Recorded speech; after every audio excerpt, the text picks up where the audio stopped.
How do you start to take care of yourself and show up as your best self when there's stress and pressure? And we live in a society that so many people are melting down left and right. When you are going through a really tough time, it's hard to be anything but feel overwhelmed. And when you're overwhelmed, one more thing feels like it's going to break you. And I was having a conversation with somebody, and somebody mentioned, yeah, well, we don't all, we can't all live our dream. And I said, why not? And then, well, some people, I'm thinking about the person that's just stuck in a dead-end job. They just hate what they do. And I said, yeah, but it's their choice.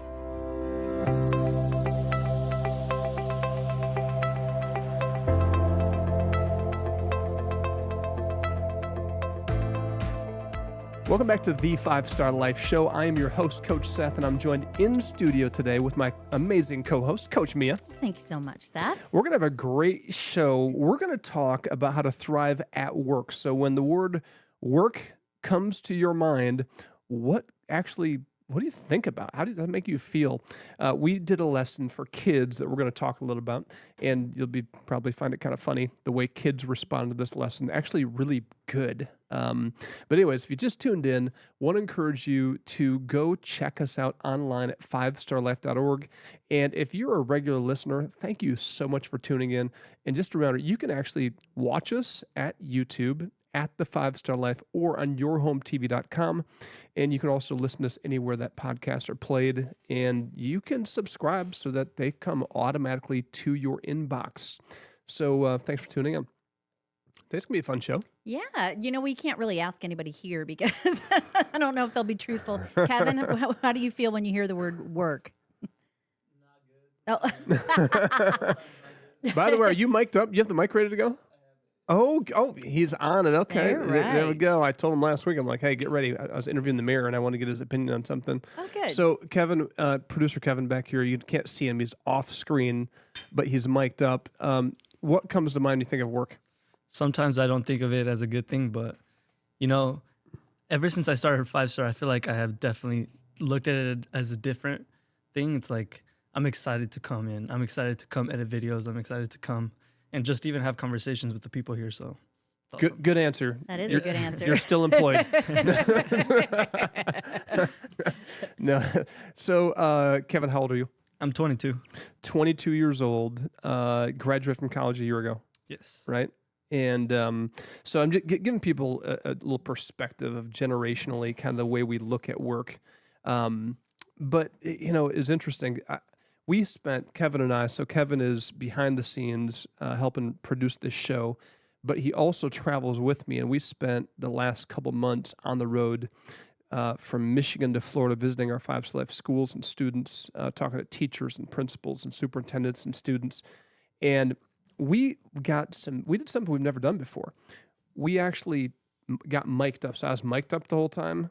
And then I had a microphone, so anybody I was talking to, we got feedback. Yeah. We got the good, the bad, the ugly. We got to hear all kinds of incredible feedback. And we actually put it into AI, and it was fascinating. I know there's people that when I said AI, they just cringe because I know there's people listening that are like so anti-AI. And then there are people listening that are like, oh, yeah, good idea. So what do you mean you put all the videos in to AI? So, Kevin, explain what you did. Yeah, so I downloaded all the videos to my computer, and then I just threw in I downloaded the transcript of all the videos, and then I threw it into ChatGPT, and then it gave me all the feedback from all the students, and then I sent it to Coach Seth, and I think it was pretty good feedback from all the students that we got to interview. It was great feedback, and I have to tell you, I told Coach Seth, I thought you did that all by yourself, and I was blown away. I was like, oh my gosh, that was a lot of work. So I take it all back. No. AI. It saves so much time. And so I then took what Kevin created through AI, and I put it into my own personal ChatGPT account, and I said, just, analyze this, consolidate it. I want to see themes. I want to know what the single strongest and most repeated area of impact was, because we want to keep teaching things that are getting it done. And what popped up was students repeatedly referenced Polyvagal Theory, Now, if you've listened to this show for any length of time, you've heard me talk about the Polyvagal Theory, which is a really interesting concept that really breaks down, really practically, it's a practical theory that breaks down how our nervous system works. You have it right next to you. What's that? You have it All right next to you. That's Oh, yes. right here. Yep. Right there. So thank you, Kevin.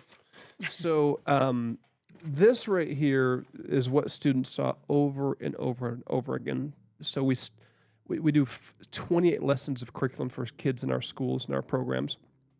And the first 7 lessons were all about really helping them understand themselves. Like if we're going to teach them how to live a 5-star life and how to become a leader and how to, gain skills and create a vision for their life and then set goals to accomplish those things and then socially interact and be able to work with people and then think beyond than just themselves, their own goals, but think about goals that stretch beyond myself and impacting others and serving and being a servant leader.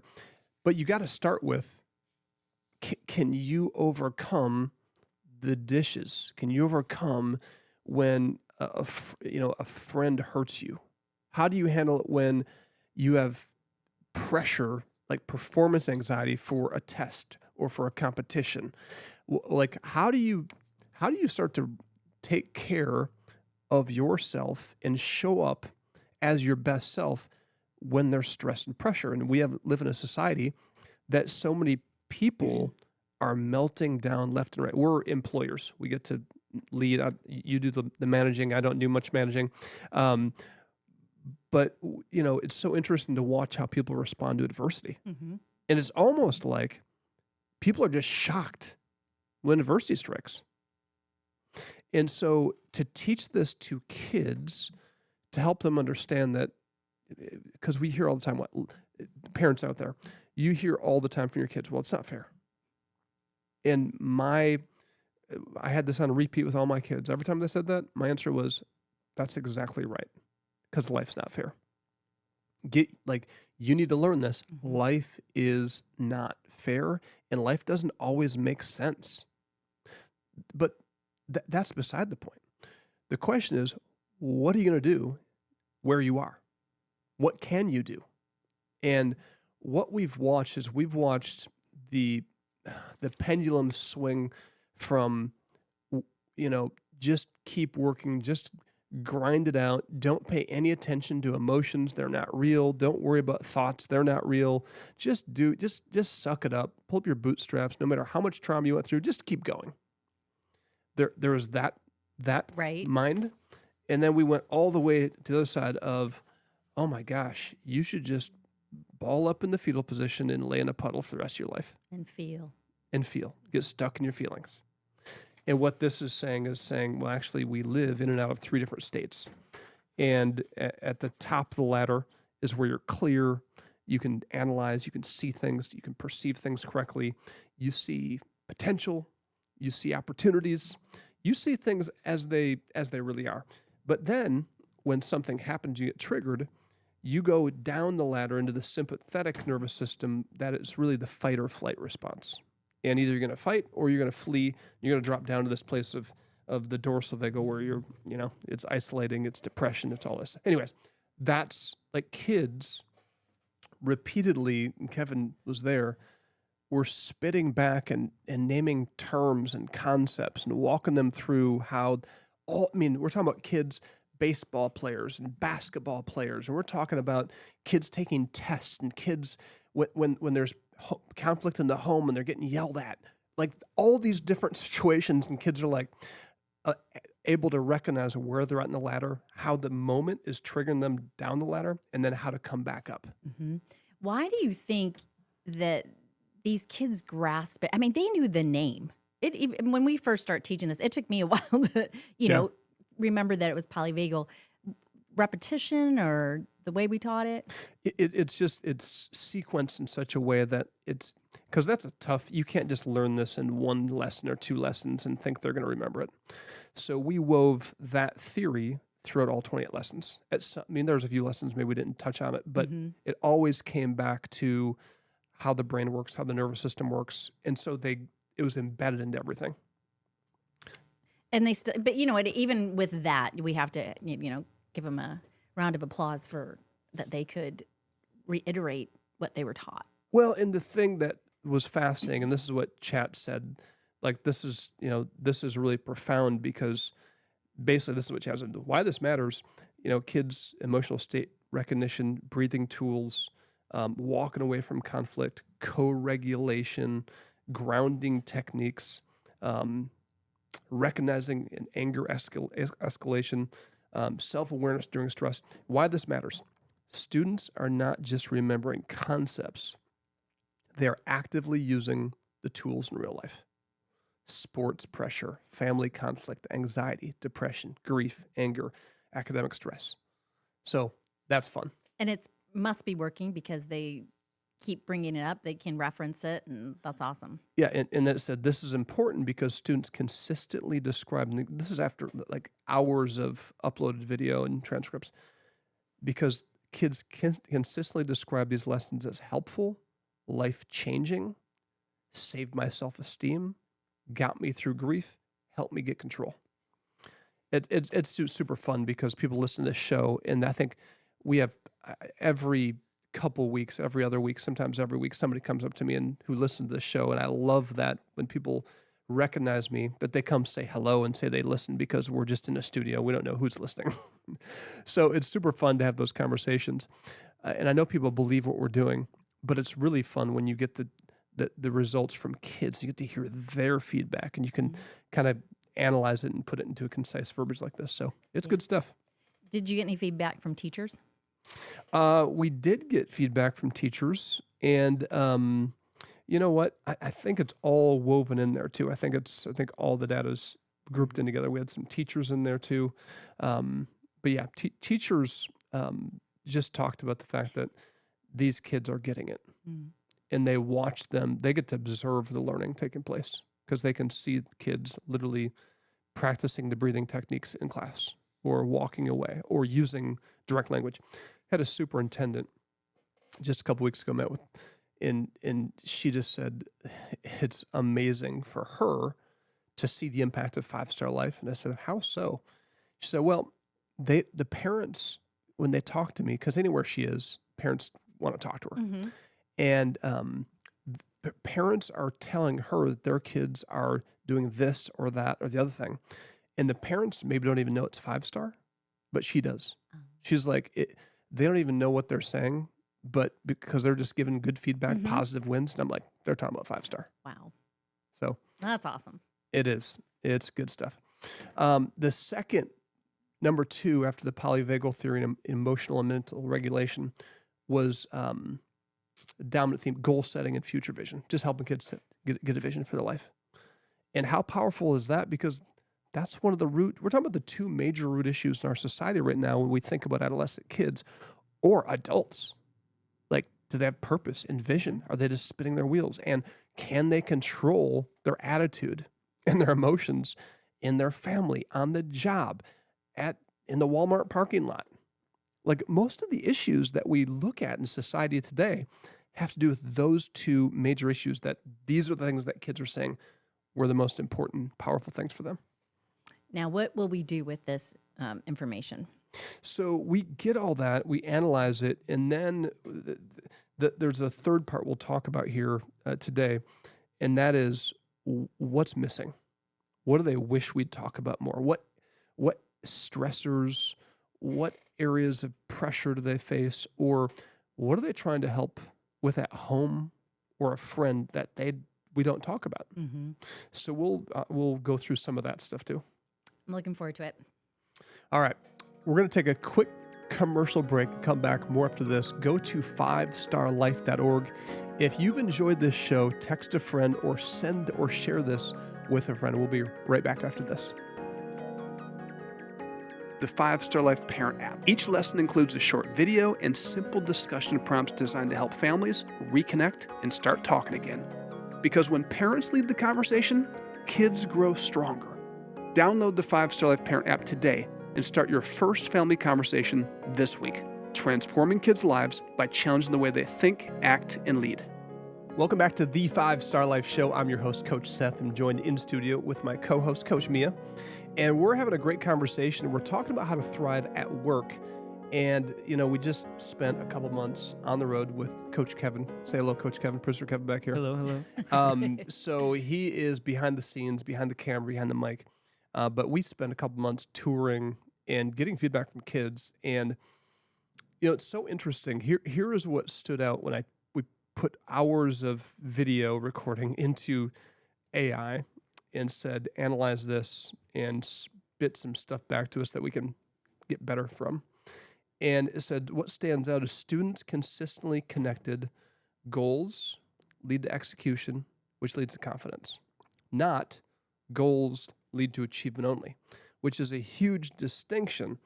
Students repeatedly described getting out of bed easier, doing homework, cleaning rooms, athletic improvement, following through, persistence. This indicates the curriculum is improving executive functioning, self-initiation, task completion, and self-belief. So the difference between goals just helping you achieve something versus goals help me execute, and execution helps me build confidence. And when I have confidence, that opens up a whole new world of opportunity for my imagination to go from really small to now I can pick my head up and believe, because I have confidence that I accomplished this through execution. I can tackle this bigger thing with execution. And now you just look at life differently. So how did we help them get there? Like, what do we put in place? Is there a goal, like make your bed every day or something like that? Or yeah, so we ultimately we have a whole series. We had 4 different series, and there was one series. Some of these things relate directly to a series about how to thrive through adversity. And in adversity, one of the concepts we talked about was stacking wins. And when you are going through a really tough time, it's hard to be anything but feel overwhelmed. And when you're overwhelmed, one more thing feels like it's going to break you. And so what we teach them is you got to start not with something big and heavy. And sometimes, like, if you start with vision at that point and dreaming, people are like, I'm drowning, I can't dream. And there's people listening thinking, I'm going through a divorce, or I'm going through a diagnosis. I'm like, I can't dream. I got to deal with now. And I'm avoiding it. And so we escape. And so we taught kids, in adversity, you can thrive through the adversity. You don't have to wait till the adversity is over or till you're dead. You can thrive through it, but you got to stack small wins. Start with the lowest hanging fruit. We talked about safe areas. Make your bed. Brush your teeth. Go for a walk. Do some push-ups. Like simple, super small. So we actually went through this lesson recently with our LIFT program. Parents whose kids, adolescent kids, are in trouble with the law. It's a 6-week program. Parents and kids walk through together. And we recently went through this, and it was so fun to hear the parents talking about stacking wins in like the baby steps, because it's always like, here's a baby step. And it was so practical because many of them are overwhelmed. And one mom just said, and she's battled addiction, cycle of addiction. Her parents, her grandparents, it's like 3 generations. So many people have died. And so she just said, I've moved so many times. I've been transient my whole life. And I want to be where I am right now, but I never unpack. So my win is I'm going to unpack. wow. I'm going to unpack my stuff. I mean, it's so simple. Sure. But you think about so freeing, just like take a step. And when you take that step, you start to take control back of your life, because that felt good. Yeah, and think of those things that just paralyze you. I mean, unpacking. I'm sure that triggers, trauma. It triggers so many things in her life that she couldn't do it, but then man, to do it and break through. Well, and there is, especially in a cycle of like, what's the point? I've tried with my child. I've tried with myself. I've tried with addiction. Generations have tried to break this. We've never broken it. So effort doesn't matter. I'm out of control. That's what their brain has taught them. I have no control. Effort is a waste of energy. And so I'm just going to try to escape. So what happens is evidence is what our brain needs to start to build confidence. And so when our brain sees, I just unpacked, something changed. I can change. My decisions do matter. My actions do matter. So my actions, and then they can build on that, right? Okay. What action do I want to take next that will bring change? And it's rewiring their brain. And it can be done. It can be done. And there's so many people listening that have walked that path and they've come through it. And there's other listening that you're about to come through it. You're going to take that low-hanging fruit. And what we taught in that lesson was you start with something small and safe, then you move to something moderate, a little more difficult. But you built confidence, so you're ready you're kind of excited to see what you can do. And then you do that. And then you move on to something bigger, some of the relational things, some of the people you want to apologize to or make amends with or face, and that you've just ran from. Are these goals that these kids set, is this for them or do they share them with somebody? Yeah, they're talking it through with Okay. their classmates, their peers, their teachers. And they're writing them down. Yeah, they're processing all this stuff, and that's the beauty of this process is there's journaling, there's writing prompts, so all the educators out there understand the power when you start writing. And then the neuroscience freaks out there know the power of the repetition of writing and how that takes the learning deeper. And then we talk about it in the class, which also anybody with that science lens knows when you write, you hear it, then you write it, and then you talk about it. That learning goes deeper. But then when you apply it, you take the step, that's what creates transformation, which is why we're seeing so much impact. Can I ask you something? Is it the actual act of like handwriting, or so it's not like I'm going to put it in my notes in my phone? You know, notes in the phone work. Writing is much more powerful. Okay. So they've done several studies, and there's something about old-fashioned handwriting that still is really powerful for your brain. And isn't it amazing when you don't do it in a while? You like your hand is like, wait, how does this work? Yeah. And I gotta admit, I don't do it enough. I process, I do the daily declarations, I do a lot of those things. Journaling is one of the things I want to get back to just a little more consistently because I do it on my computer, and that's good. But I want to take a step and get my old-fashioned notebook out and write it again. It's interesting. Some of the most successful people, like they still have their notebooks of how they started. I always think of, I can't remember her name, the woman that created Spanx. That was her big thing, is she always had a notebook writing in it, and she always kept them. So she has them like 20, whatever years of her life. That's awesome. Yeah. What a gift to those who, follow her. Yeah. Very cool. So anyways, really powerful stuff. Identity and self-talk was really important. But then there's another piece here, because I could go on, and I don't want to bore people. It's interesting to me, not so interesting to everybody else. The most mentioned, most powerful specific lessons. Tier 1 was the ladder, Polyvagal Theory. Goal setting, writing down goals, perseverance, never give up. The most requested future lessons were mental health tools, especially anxiety, anger, being overwhelmed emotionally, and then grief was a big one. There's a lot of kids that brought grief up, whether it was losing someone or like to death, or just somebody walking out of their life. And so we're going to definitely lean into that because that was one of the dominant themes that we heard. There's a lot of grief out there. Oh my gosh. Yes. And then the number 2 most requested area was sports psychology and performance mindset. So far more than common. So students strongly connected with pressure, failure recovery, confidence, how to mentally reset, and the next play mentality. So they want more lessons, like suggested like a series on that because it's so helpful for like a ton of athletes spoke up. Like they're using this. And usually, back in the day, the athletes were too cool to, they didn't feel that they need it. And I love that that is changing. And we're all talking about it together. Absolutely. Yeah, it's not for certain types of kids. So interesting. So elementary versus high school, like primary versus secondary differences in feedback. Elementary kids focused heavily on behavior execution, routines, chores, breathing, kindness, cleaning rooms, self-control. Those were the common themes. Tangible actions that elementary kids got. Secondary students, high school students, and middle school students focus more on identity, anxiety, pressure, grief, relationships, goals, sports psychology, that stuff.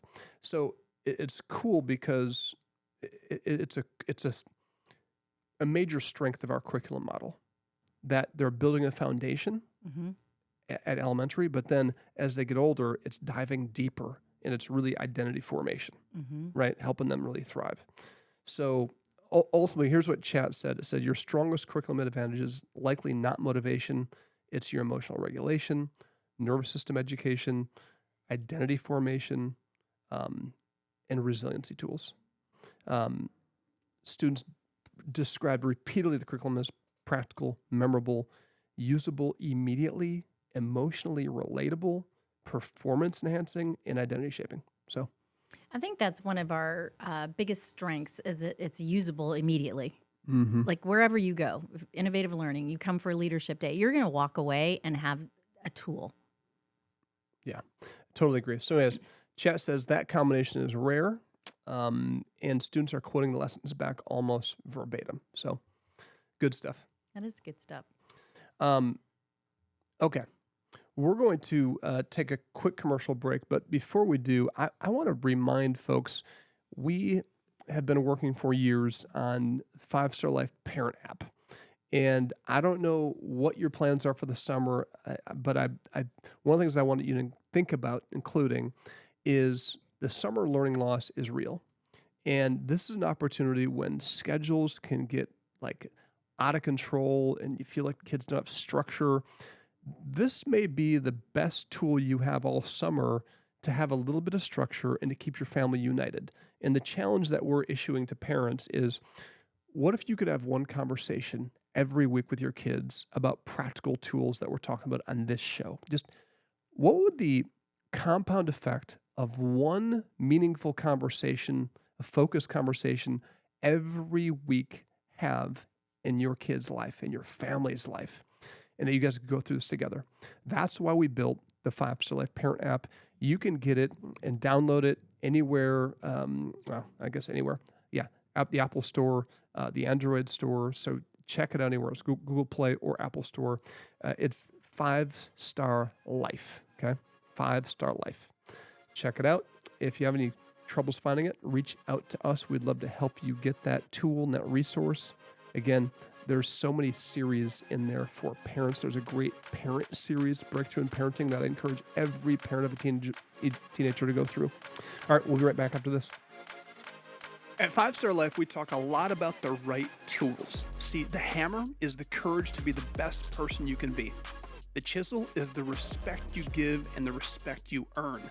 The level, that's the integrity that keeps you balanced in a world that's always shifting. And the saw represents responsibility. It is what separates you from harmful actions and experience. It's the sacrifice it takes to work hard and be your best.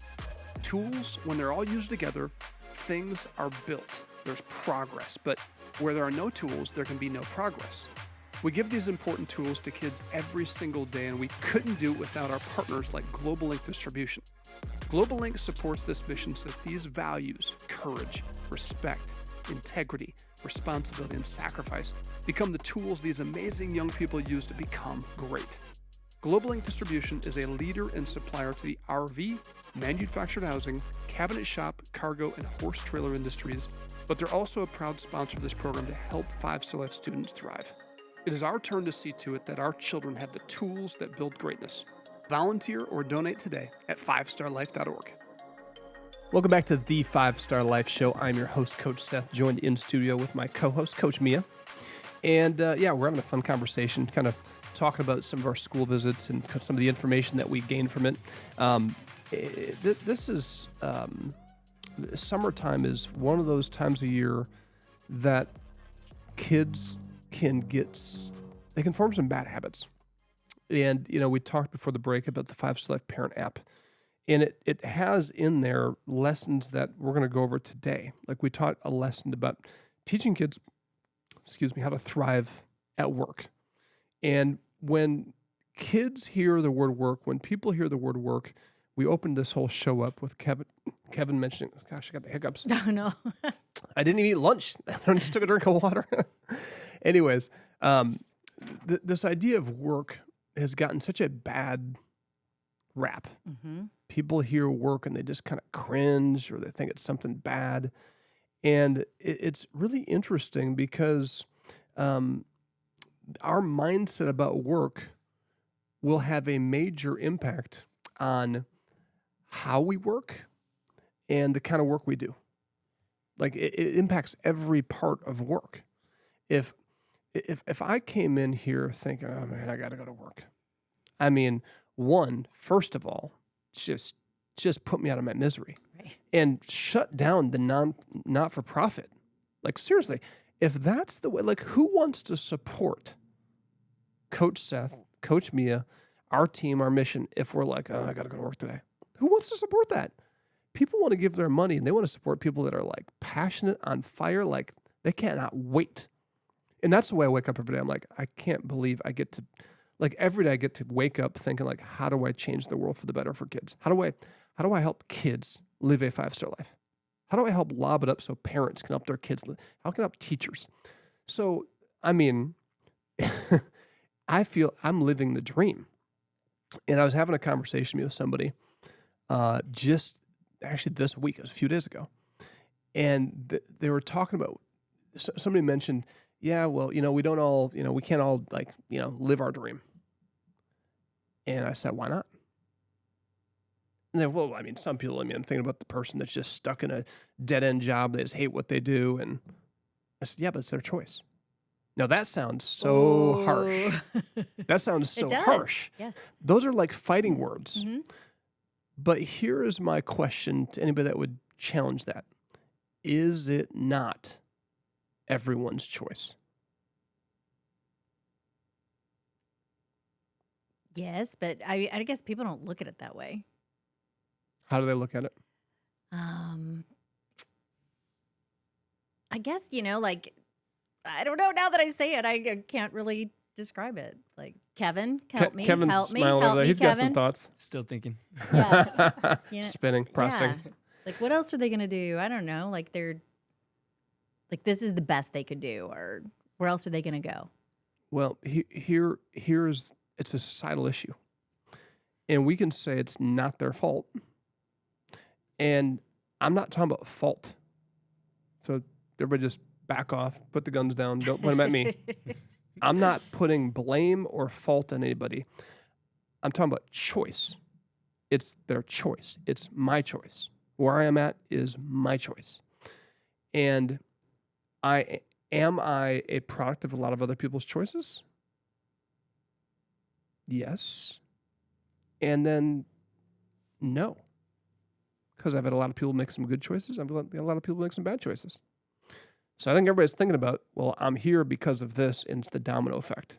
And I think every single person, the biggest mistake we make when we look at people who are successful is we assume that they had no choice. The red carpet was rolled out. They had no adversity, and they didn't choose it. They just lucked out. That is insane. To go further, too, I think some people also think and that's why they love their job. Because they didn't have to face anything. Yes. There wasn't adversity. And if you talk to any successful person, every one of them will tell you things they hate about what they've done and what they've been through. But they wouldn't change it for the world because it shaped them. Mm-hmm. The difference is their mindset about work. That is the difference. So we're going to dive into this. This is what we taught kids. And it was eye-opening for kids. It changed. That was some of the feedback we got from kids. I had several students look me down and say, you changed the way I looked at work.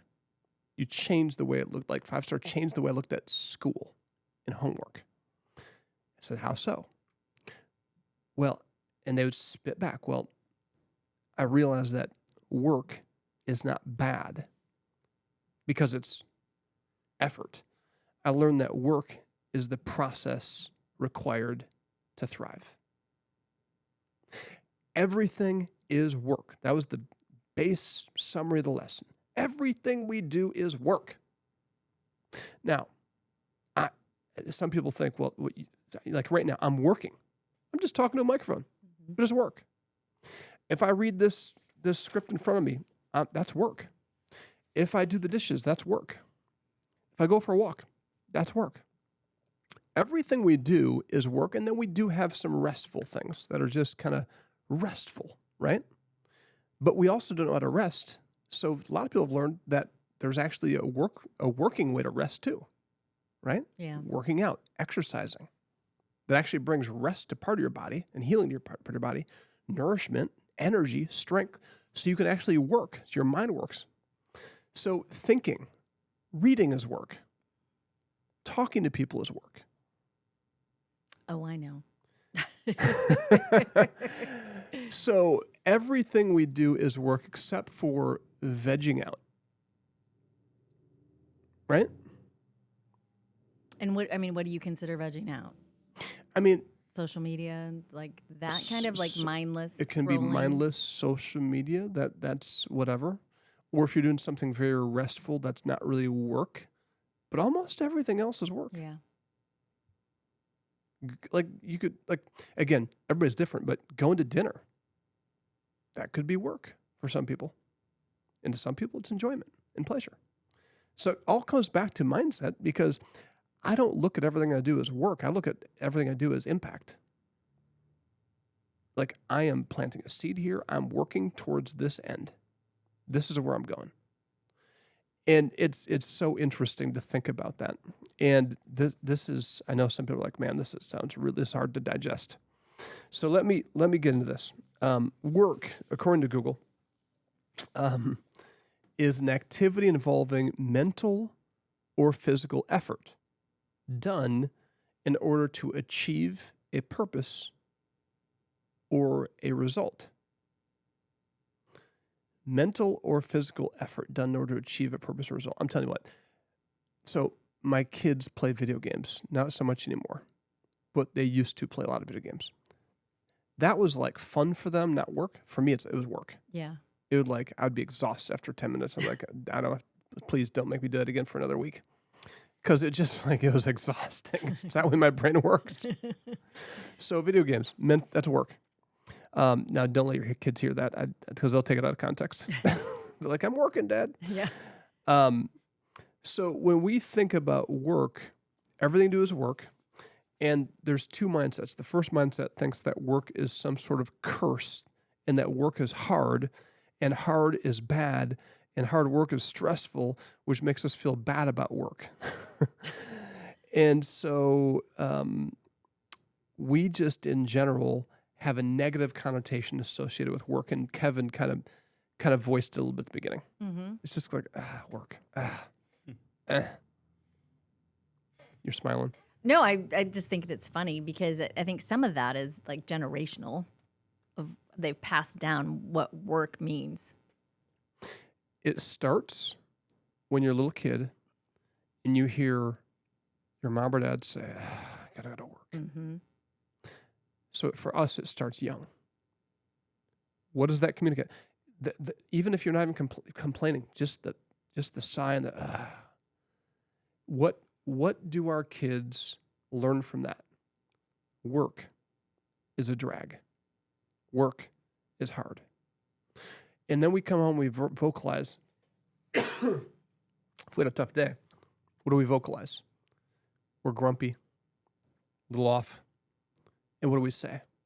I need some space. I had a bad day at work. And so what we're communicating to our kids consistently, repeatedly, is work is hard. Except for those people who are intentional and have a different mindset, that work is the process in which we thrive, right? It helps you reach your financial goals, helps you reach your family goals, helps you reach your health goals, helps you reach your mental goals, helps you gain the information you need, helps give you the tools, the skills, the resources you need, the reading, the research, the people you spend time with, the dinner parties, the networking, the people you listen to, the friendships you build. all of that work and effort you put in to build those things does what? It gets you to the life you want. So work is the process necessary to thrive. That's how people who are thriving look at work. Those who aren't thriving, they look at work like,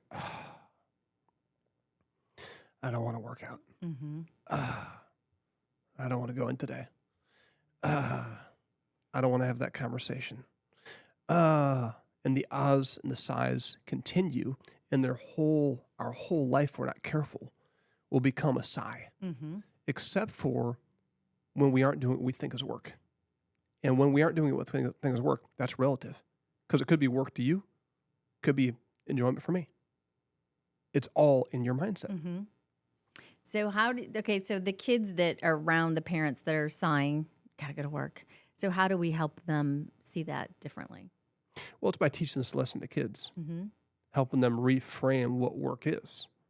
And that's exactly the feedback we got from kids is, I remember this girl's face. This was, I think, just last week. She's like, this changed the way I looked at school and at work. Like at homework. Like it just flipped the script. I was looking at it wrong as this is a drag because all middle school kids say, oh, school is a drag. So I was just in that mindset. And so I was like, no, I'm gaining skills and tools, and I get to be around socially, people I like to be around, or social connections. She started flipping the script to, this is the process for me to thrive, so I'm going to engage in it, and I'm going to enjoy it. That's a middle school student. Yeah. I'm always amazed by those students because you wonder, was this like a solo journey, or was it a group of friends that understood this, or did she give you any context? She didn't, didn't give me the context. Okay. So, again, the amazing thing is if we will change the way we look at work and realize that work is the necessary process to thrive, then if we go through the necessary process of working on our brains, on our vocabulary, then we can communicate better. If we put in the necessary work to get in shape, we can get in shape. If we put in the necessary work to have good relationships, we can have good relationships. If we put in the necessary work to gain financial wisdom and knowledge, we will benefit from that financial wisdom and knowledge. So work is like the way that we thrive. And there's so much more I want to say, but we're out of time. We'll be right back after this. The 5-Star Life Parent app. Each lesson includes a short video and simple discussion prompts designed to help families reconnect and start talking again. Because when parents lead the conversation, kids grow stronger. Download the 5-Star Life Parent app today and start your first family conversation this week, transforming kids' lives by challenging the way they think, act, and lead. Welcome back to the 5-Star Life Show. Coach Seth here with my co-host, Coach Mia. We're talking about how to thrive at work. And for those who are still listening, because I think I was a little hard on some people, I think they were shocked. I think they were shocked when I said what I said about, ultimately we choose the life that we're living. Like we chose it. And I think, man, if I can't come to grips with the fact that where I am is because it's where I chose to be, any other mentality is really buying into a victim mindset, thinking that we don't have control. And as long as we think we don't have control, we're right, which is a hopeless state of helplessness. And it's something that usually happens over time. It's a term called learned helplessness, where we learn that we are helpless and that when we're helpless, we're hopeless. And so we try to escape and we try to avoid things that are uncomfortable. And we might be disciplined enough to work because we know we need the money, but we aren't thriving at work. And we certainly aren't looking for more work to do. And we look at people who improve their lives and we think they must have some special gene or some dispensation that they just have more strength, more resilience. And that's not true. We can all possess it. It's good news. That's what I want to tell people. It's good news. It is good news, but I think people hear that and they think of work. Mhm. So tell us, give us some practical ways that we can Well, change. it's there's a saying that says there are no born winners and there are no born losers. There are only born choosers. Mm. So it literally work comes down to, if you think about this, I remember 20 years ago we were starting 5-star, and I remember we had back in the day, we only ran after school programs, and we had this trailer, and I was the lone staff member, and I was pulling up to this school. It's the middle of winter, and we had a trailer, and inside the trailer we had tons of equipment to lug in, and I was lugging this stuff, and it was like right after a snowstorm, and they hadn't shoveled the walkways, so it was like a foot of snow, and I'm trying to push all this sound equipment and all this stuff through snow, and I'm getting wet. My feet are covered with snow, and I had this moment where I had this moment of like pity party, like, man, I'm by myself and this is so hard and I can't believe I didn't shovel this. And like, now don't get me wrong, I was ready to get in there and help a kid. Like, I love that part of it. And it was like this probably 5 to 10 second moment of just like feeling sorry for myself. And then what went through my mind was, it is just so clear, like a lightning bolt. Seth, this is what it feels like to live your dream. Mm. And it was like, again, it was like a lightning bolt that I never forgot. And that became a mantra for me. Anytime I was tempted to feel like, oh, this is really hard, I was just like, no, this is what it feels like to live your dream. I'm living my dream right now. And I started smiling, pushing this equipment through the snow. I got happy. I got giddy because I was like, I'm living my dream. I'm pushing stuff through snow. Like, this is awesome. And it totally flipped the script. Now, some people probably think I'm crazy, but it was literally, again, no born winners, no born losers. There's born choosers. I had to, in that moment, choose between being helpless, which would have also caused me to be hopeless. Who knows where that little thought would have led to, except for learned helplessness, learning that I just am a victim. Must be nice for those other people who don't do this. And so it's kind of that view that life is happening to you. So, and we have a lot of kids that, you know what, that's how they come to us. There's nothing I can do. Yeah. I've been dealt this, bad life or this bad situation. So like, how do we help them? I know, you can think like, yeah, I'm going to change my mindset. That's where it starts, but it really gets to action. Okay. So it literally was, for me, like, I literally started when I realized, like, this is what it feels like to live my dream, then I'm going to enjoy this. I'm going to have fun pushing this stuff. And I started thinking about, I might be the only person in the country right now pushing a PA system through snow right now to help kids. That makes me rare. And those things were huge. Yeah. I'm like, there's probably this is so cool. This is a part of my story. Like, and if I can enjoy doing this, I can enjoy doing anything. And it became a choice. And that's what I want to encourage people to latch onto. Yeah, but Coach Seth, I have to do this, this, this, and this. Well, you do, but you can go get another job too. Or you can start, and here's the thing that so many people have heard this before, and this is ouchy too. I had this conversation with one of my sons. You think it's the job, and it's actually probably the mindset. And this is why people listen, people change jobs just as much as they change underwear today. And there's always some excuse, there's always some reason. But really, I always talk about this with kids, the problem is within, right?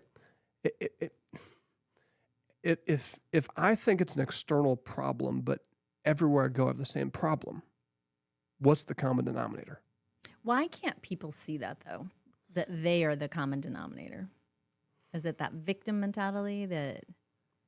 It's a lack of self-awareness. Yeah. And it's a lack of, they know it deep down. They try not to go there, so they avoid it. And they won't hear it. that very thing has probably caused division in their life. They probably have friends they've lost or family members that they've cut out because they try to speak to them, even though they know it's true, they don't want to hear it. Right. And so then it becomes, how do I silence that voice? What can I do to cover up that voice? And that's hard because you can't cover it up. Well, we just had a meeting today with one of our groups, and they were talking about that, how somebody felt like they were overlooked, that no one saw them, and because they wanted to do something and like a different activity outside of their area. So Jim happened to be there. So our CEO says, you know what, you deserve to know the answer. Like, why weren't you chosen? He said, but I'm going to tell you, you may not like the answer. And, I thought, wow, if you can learn that young, that, I deserve to know the answer, but I may not like it. And what are you going to do with it? That was the other part of that. So, when you do get this answer, what are you going to do with it? It's good. And I think that's where this quitting and giving up and not pressing in. Yeah. We are, again, it goes all the way back. Everything goes back to identity. Mm-hmm. If you are secure in who you are, you're not afraid of taking a hard look at, is this me? And how is my attitude? Am I looking at pushing this cart through snow the right way? I could check that. Like, that's messed up. This is just a snowstorm that hit. Like, they didn't get that shoveled. Like, you're going to be a crybaby? Like, suck it up. Like, this is a part of your story. Yeah. Like, how much grit do you have right now? And I'm like, I have a lot. I'm gritty. I'm tough. I got this. And I'm going to have fun doing it. And so it's like you have to make up your mind that you're going to enjoy, have fun, and work with excellence no matter what you do. And that's really the true gold here, is if you flip your mindset to work is it's a part of the process to thrive, then you can say, then I'm going to choose how I'm going to work, what kind of attitude I'm going to have about work, and how much excellence I'm going to do with. And yeah, but you don't get paid extra to have that. Well, it's not about that. It's about who I want to be. Mm-hmm. For me, it always comes back to when I look in the mirror, what do I want to see? How do I want to feel about myself after I get done with this project? Do I feel like I gave it my all? Or do I want to project that I gave it my all, but deep down, just to please other people, but also deep down know that I'm not giving my all? See, that is a broken mindset about life and about work. Yeah. And it's why those people stay stuck.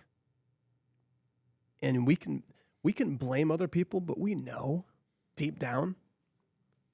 And that's what I want to challenge people to do today is just process that and think about, okay, what is my view of work? And then here's the thing. Are there situations where you've outgrown where you're at? It's time to move on? Absolutely. I'm not talking about that. Mm-hmm. There's a time and a season for everything. And if you've gained enough skills and knowledge and you're not being recognized, address it. But if they don't believe in you, you got to go where you're celebrated, not where you're tolerated. Mm-hmm. That's a whole other topic, another conversation. But I want to encourage people when it comes down to what we talk to kids about is if you can make sure you really start thinking about work as a process to thrive, and that you're going to look at all the work you do and say, okay, the effort I'm putting in, the way I'm looking at this, the way I'm doing this is, am I doing this as though I know this is the process to thrive? Or am I doing this to check a box? And what happens, and this is what we hear kids say, and I know this for myself, you immerse yourself in the work, and the work is more fulfilling. Mm-hmm. Would you also say that, I lost my train of thought, that like with work, that you have to look not just at your job, like what brings you income, like look at your whole life. Like what are the other areas of work? It's all work. Yeah. Like it's all work. I mean, anytime you're putting out energy, it's work. So I'm going to go from here to another role I'll play, and then I'll go home and I'll make dinner. That's work. And then I'll talk to my kids. That's another form of work. I'm pouring into them, listening to them. That takes work to listen, right? But you have to analyze every part of that. Yes. Yeah. And again, the mindset is it's so overwhelming. I just want to. It's like we live to just want to escape, and it's like let's dive a little deeper there. Why do we want to escape so bad? Where do we want to go? And how about we just hang in there? How about we just hang in the moment, hang in the work, and be fully present. So at the end of the conversation, at the end of the dinner, at the end of the work, at the end of the project, we're like, man, I spent my energy in the right way. I was in the right place. There's something powerful about that, that it's intrinsically powerful for us. And I think we get caught up in just expending energy, and when we think that's okay, just to kind of show up. And, it's so unfulfilling when you go through a day and you just showed up. Mm-hmm. Yeah, checking a box. I'm just doing it for the man. I'm just working for the man. And that mentality, it is problematic for our brains, our health, our relationships, our motivation, everything. And I hope this is helpful. And I hope this is encouraging, because what I'm meant to do is spark the greatness in every person and help everybody understand that everybody can absolutely thrive at work. And it really is about your mindset. You start shifting it. It's an absolute game changer. And I think, too, once you get that, it starts to just fall into all these other areas of your life. And then you get a whole life that you're thriving in. And then every arena you step into, every job you step into, parenting, work, yard work, whatever, you're just enjoying the moment. Mm-hmm. You're in it. You're enjoying it. You're not, trying to just check a box. Yeah. I'm that way with my yard, with washing my car, with so many things. It's like pulling the weeds. It's just like, it's going to look so good. Like I'm thinking about where it's going to lead. So, and enjoying the moment. All right, Mia, great stuff. Great show. Thanks, Kevin, for joining us. For everybody else, signing off. Be sure to like us, subscribe to us, and we'll see you next week.